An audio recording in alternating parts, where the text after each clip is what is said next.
Hi everyone, it's Roger here from What's On at DisneyPlus.com for our weekly Q&A. Once again this week, this is a pre-recorded episode, and these questions have all come in through our YouTube channel members. So thank you to all of their support. Their support, which starts from just as $2 a month, means that you get access to a number of emojis. You also get to contribute with the weekly Q&A. Normally it's a live one, so I'll be back next week with a live one, but I've been on vacation. And yeah, so this is a pre-recorded one. Got lots of great questions. So let's jump into it. And the first question I had to go with, because this really was kind of, I thought this was a great question. So MrAcrizzy asked, what is the future of Disney Plus? And I mean, this one is just so open.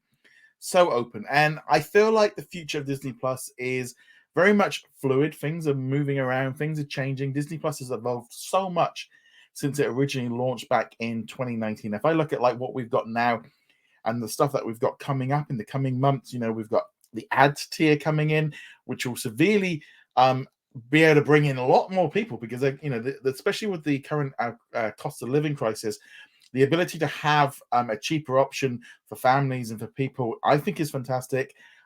If it raises more money for Disney, great, because that means more content that we can get. But more importantly, I really feel like it just gives an additional option. If you don't like ads, then, you know, you just pay for more. You know, that's your choice of what you do. So I think that's going to be a big thing because I think that they're going to bring in more content because Disney's going to be much more incentivized to bring in more content. The addition of ads mean then that we can see how, you know, the whole future is with Hulu. They've got the live stream stuff coming on, which I'm really excited about to see where all that goes because that's really going to open up a whole new window of new content. So I think the future of Disney Plus right now is, I think you've got to look at like what all of the platforms are doing. I think Disney Plus is going to continue to sort of blend and merge with live broadcasts. I think there probably will be some sports. I'm not sure if it's going to be like just an ESPN Plus add-in. They might do it that way and you pay extra for it, or they'll incorporate it into Disney Plus. I think we'll start seeing some live streams of sports like they do on Hulu, where they're going to start kind of, I think the blending of the two is going to happen a lot. It really depends on if they can get rid of Comcast by 2024. That might slow things down a little bit. But I think the ad tier and the now that parental controls are being added in Latin America, and they've already just been added in the US, it's just making it much more likely to be blended together. I'm looking at like what's happened internationally with the addition of the parental controls of how much better Disney Plus is, but there's still some moves to make that I think could improve it. I think the addition of live sports and live events internationally is something they need to do. You might as well, to me, it's like you might as well use the content you've got to try and get things in, because how many people are subscribed to ESPN Player, or, you know, might as well use what you've got. If you've got it, bring it in.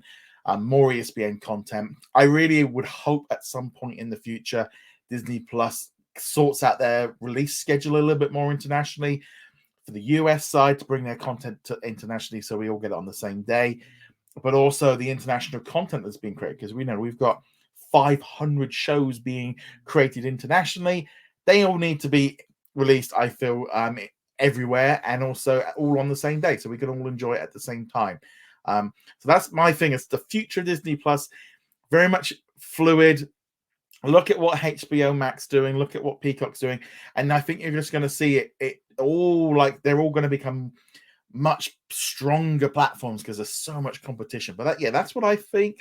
But let me know in the comments below what you think. But I thought that was a fantastic question to open this one up, because I believe right now anything that, you know, the future of Disney Plus is that it's just going to become bigger, and it is going to be the window into Disney from around the world. And you really, I mean, yeah, there's just so much potential there. Right. Joshua asks, it appears that Starz is up for sale with Roku and Canal Plus being potential buyers interested in a minority stake. Do you think Disney will make a play for this? So before we go any further, I forgot to mention, so I'm recording this about a week ago. So if things have changed in any of the things I'm talking about, yeah, it's just the fact that I pre-recorded it. So this will could be all sorted by then. I don't think Disney are going to make a play for it because I don't think they need to. I think it depends on what the contract is with what they've got. When's it expiring? When's their content being moved off? Is it worth it? I don't believe personally that Disney need to invest. Yeah, they can get some shows and stuff, but I feel like Starz is a dying platform, and you're eventually going to be bringing it in with someone's going to swallow it up, and it's going to get merged in, whether it's now or in a couple of years. Yeah, I don't know. I think everyone's just jumping around at the minute trying to buy but I don't think Disney need it. I really don't think they need it. Joshua also said there were rumors of the All2 Media might be up for sale due to Warner Brothers Discovery. If this was to happen, would it be something Disney would be interested in acquiring? Personally, for me, I would say yes, because they make some fantastic series. They make like Gogglebox. They make a load of, I think like The Tourist was one of theirs. So they make stuff internationally and then sort of sell it to whoever they want. Here in the UK, we've got a lot of old media stuff arriving on Disney Plus that they've got licensed. Now, I was just reading an article about this because currently this company is owned 50% by Warner Brothers Discovery and then 50% by another company, and that other company isn't looking to sell. They don't want to get rid of it. I think Disney would be a really good thing to join in with this to get access to more content. But here again, do they really want to share stuff right now? I mean, I would think a full purchase would be better to really ramp up that international division. As I said, they're making 500 originals. This company could really help with them hitting that and really rev up their international output. So I think it would be a good buy from the point of view of just getting international production sorted. I think that would be a great way. Joshua also says, do you think the Paramount Plus launch will affect Disney Plus? 100%. There's no doubt about any new streaming service coming onto the platform is money that could be taken away. You could have people pulling away from Disney Plus to try out Paramount Plus. Now I've got it. Looks like I'm going to get it included in the Sky Cinema bundle here in the UK. That's why I took out Sky Cinema, because it's included in it. But yeah, you are going to see people moving around. Any streaming service is competition and money that can be taken away. If you've only got $50 a month to spend on streaming, you've got to spread that out depending on what you've got. You know, you might have more, you might have a little bit less. That's where I do think the ad tiers really help. So you can, you know, I know if I was like, right, I've got $40 or $50 a month to spend on entertainment, do you want to get as many of them as you can? And if you could get them with the ad tier, you might be able to get like 4 or 5, or without ads, might only have 2. So I personally quite like that. Or you could look at it and go, well, I only want to watch 1 or 2 shows on this platform, so I'll jump in for it and just watch the ad ones for a little bit. But that's why I think this is so important. Moving on from there, Lego Ninjago Production says, do you see Disney pushing live streaming globally via live sports? I think live sports is going to be a big issue. The problem with live sports is the rights can be a little bit tricky. So they could, I think they'll have like US rights. I think they've got like global rights to some of the US sports from like the colleges or something like that. But what's the impact of that, internationally? I think, who's going to want to watch it? But I think we might see more of this. I think all the streaming services seem to be now heavily investing in live sports. And I think that's just going to continue to be. If all of them are doing live sports, Disney has to have some element. I wouldn't be at all surprised if what they start doing is kind of bringing in live streams. And I think there was a question here. Here we go. From Tim. He says, with the leaks of the doubleheader NFL games going to be on ESPN and ABC, do you see Disney Plus live streaming those games? It's definitely in the US. I think we're going to start seeing more of this, where they'll be like taking some of the best stuff, and they're already doing it with Hulu and ABC, and starting to stream these things on Disney Plus as well to kind of get you in on the ESPN system. But I think we're going to see some of that for sure. Mick says, any update on what's happening with Ireland getting weekly episodes and the UK getting all of them at once? I have reached out for Disney. I have not had a response yet at the time of recording. I don't like it. I definitely don't like the idea that Ireland is getting, and the excuse that it's licensing rights. It's a brand new series. There wasn't any licensing rights. I think they're experimenting. I think they're doing some data tests. That's what I think they're doing. Just work out how people like it. That's my pure guess. Frank says, I think Bob's Burgers will have a surprise release in the US. My guess is the 18th of May or May 28th to promote the film. So obviously this was recorded a week ago, so this might have happened or already happened by now. I think it's a good idea. We did talk about this in last week's Q&A about Bob's Burgers. I think it will be arriving on Disney Plus in the US. I think to get that show on there, they might wait until after the movies come out to try and drum up support. But I definitely feel like that would be a really good drop to get people in. But it's I don't know why they've not done it. I think Bob's Burgers would be a good choice because it's not quite as like in the Family Guy American Guy, it's not quite as edgy as that one. Frank says, since Disney Plus added Alvin and the Chipmunks collection and mentioned it in Chip and Dale Rescue Rangers, does this hint that Disney is planning on buying Alvin and the Chipmunks franchise? I don't know. It might literally be along the lines that they have got the in the Chip and Dale Rescue Rangers movie, there is actually a scene where they're watching it and it kind of sets up this whole rap battle. And I think it's more the fact that they've got the rights to it. And I think just the movie's so meta that it's, I mean, there's no chance of us having Ugly Sonic or He-Man or Transformers. I think it's just the fact that they really kind of leaned in on it. It was a funny joke to include Alvin and the Chipmunks. I think they probably should do, but do they need it? I don't know. But I definitely feel like they're just trying to make the most of what they've got. Frank says, could Disney Plus add older National Geographic documentaries like Americans on Everest from 1961? They could do, but there's a couple of issues. First off, do they have the distribution rights for streaming? Do they have to pay anyone to do it? Is there any music in there? What's the quality of the film like? Does it need a lot of digital? Because this is the thing, is it's all going to cost money to bring it on, and how many people are going to watch it is the key thing. I'd love them to add it, and I'd like them to add as much as humanly possible. I think they should try and do this, and I think they should be planning and spending money on using their archival content. But there is a cost. It's not just a case of just, but that might be there might be lots of issues there that we're not aware of. Okay, so we've done Tim's question. So Mick says, with Bob Chapek's contract ending in 2023 in February, would you like him to stay on as CEO? For me, he has to go. Now I know Bob Chapek is a really he's kind of caught a lot of slack. And as far as like going on, there has been some messes that the whole thing with Scarlett Johansson was very poorly done. I don't think the whole situation currently going on in Florida right now, I don't think he's handled that very well. He's not as charismatic as Bob Iger, and I think that doesn't help.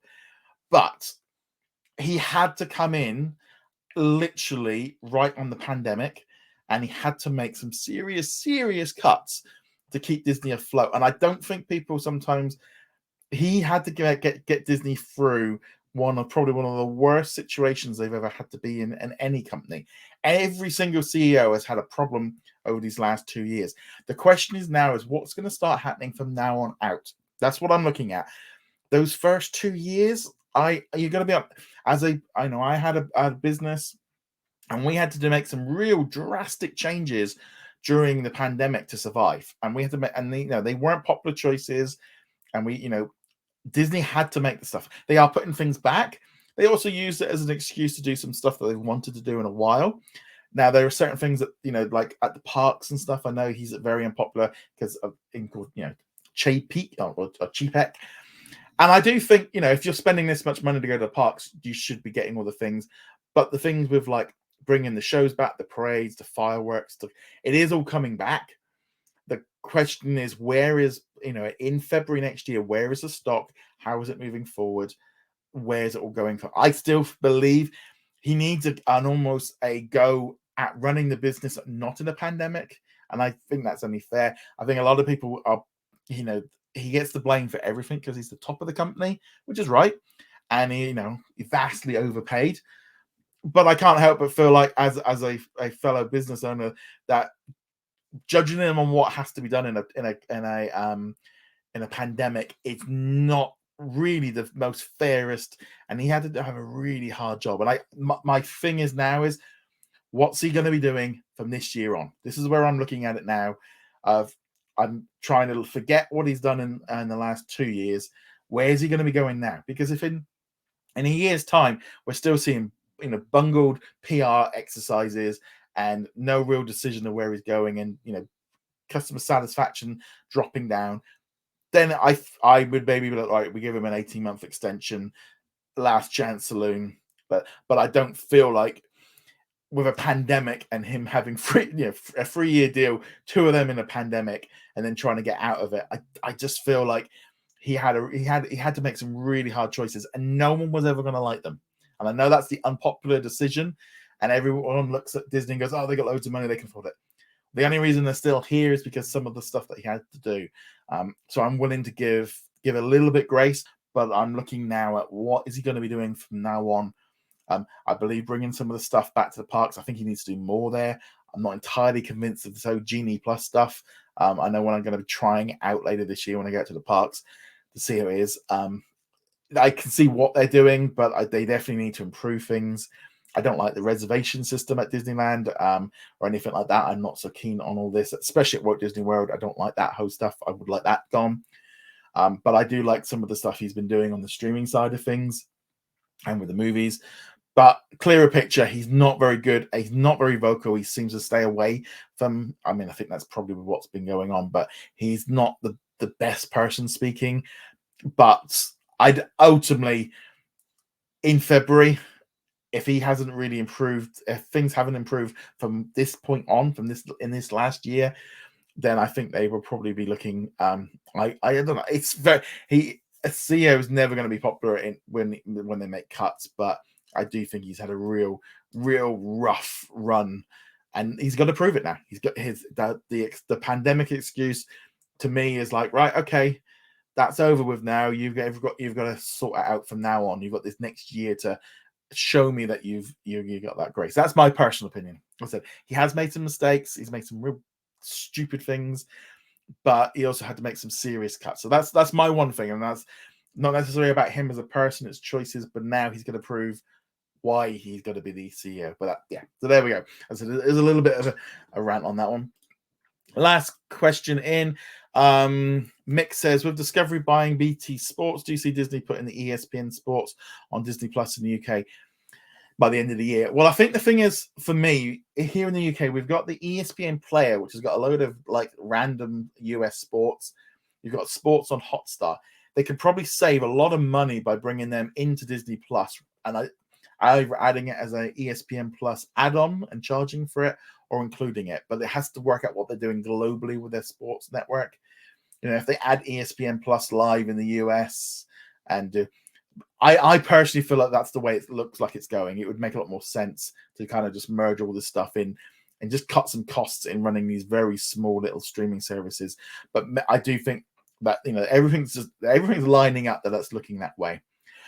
Well, there we go. That is this week's Q&A. Let me know what you think of all of this in the comments below. I'll be back next week with a live Q&A. We'll be back on that schedule for the rest of the summer. And on that note, guys, thank you very much. See you guys soon. Laters.